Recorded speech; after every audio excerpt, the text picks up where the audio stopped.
साथियों, यह कहना असत्य नहीं तो व्यर्थ जरूर है कि आर्यों द्वारा दास बनाए गए लोग ही शूद्र कहलाए। इस संबंध में दो तर्क दिए जाते हैं। प्रथम तो ऋग्वेद में दासों को गुलाम दस्यु बताया गया है और दूसरा यह कि दास और शूद्र एक ही हैं।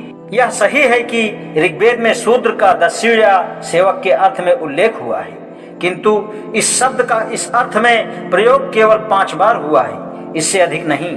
साथ ही यदि यह 5 बार से अधिक प्रयुक्त भी हुआ हो तो क्या इससे यह सिद्ध होता है कि शूद्र ही दास बनाए गए? जब तक यह सिद्ध नहीं होता कि ये दोनों शूद्र और दास एक ही थे, तब तक ऐसा फैसला करना कि शूद्र दास बनाए गए मूर्खता होगी। यह मालूम तथ्यों के विरुद्ध भी होगी। शूद्र क्षत्रिय राजाओं के राज्याभिषेक में शामिल होते थे। उत्तरकालीन वैदिक ब्राह्मण काल में राज तिलक में जनता सम्राट को मुकुट धारण कराती थी, जो वास्तव में राजा को प्रभुत्व प्रदान करता था।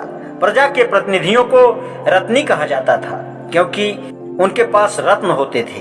राजा को प्रभुत्व तभी प्राप्त हो पाता था जब उसे प्रभुत्व के प्रतीक रत्न प्राप्त हो जाते थे। इसके पश्चात राजा हर रत्नी के निवास स्थान पर जाकर उपहार देता था। यह उल्लेखनीय है कि इन रत्नियों में अनिवार्य रूप से एक शूद्र होता था। नीतिमय युग के रचयिता नीलकंठ ने बाद के राज्याभिषेक का वर्णन किया है। इसके अनुसार 4 वर्णों के मंत्री ब्राह्मण, क्षत्रिय, वैश्य व शूद्र नए राजा को राजमुकुट धारण कराते थे। तत्पश्चात सभी वर्गों और जातियों के लोग राजा के ऊपर पवित्र जल का अभिषेक करते और द्विज जय जयकार करते।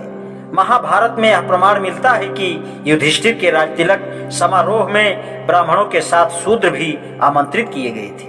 प्राचीन काल में जनपद और पौर नामक 2 परिषदें होती थी। इनमें शूद्र प्रतिनिधियों का ब्राह्मण भी विशेष रूप से सम्मान करते थे।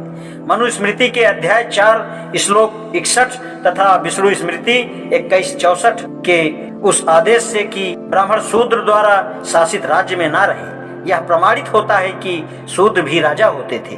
अन्यथा मनु का यह आदेश देना निरर्थक था। महाभारत के शांति पर्व में भीष्म ने, जो हर जाति और वर्ण के प्रतिनिधित्व में विश्वास करते थे, युधिष्ठिर को यह राजनैतिक उपदेश दिया है।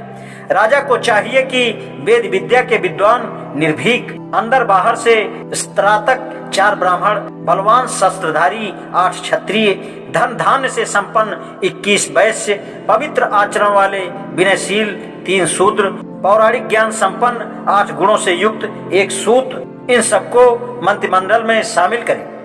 इससे सिद्ध होता है कि शूद्र मंत्री होते थे और ब्राह्मणों की संख्या के बराबर ही प्रतिनिधित्व प्राप्त होते थे।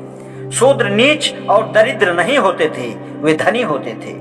यह तथ्य मैत्रेयानी संहिता 4, 2, 7, 10 और 25 ब्राह्मण 1:11 से सिद्ध होता है। इस प्रश्न के 2 पहलू और हैं।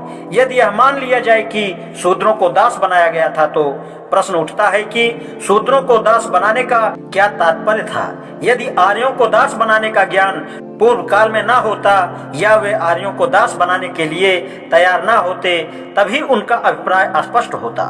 किंतु तथ्य यह है कि आर्यों को दास बनाने का ज्ञान था और उन्होंने आर्यों में से भी दास बनाए। ऋग्वेद 7:86-7, 8:19-36 और 8:66-3 में स्पष्ट प्रमाण मिलते हैं कि आर्यों ने अपने लोगों को भी दास बनाया।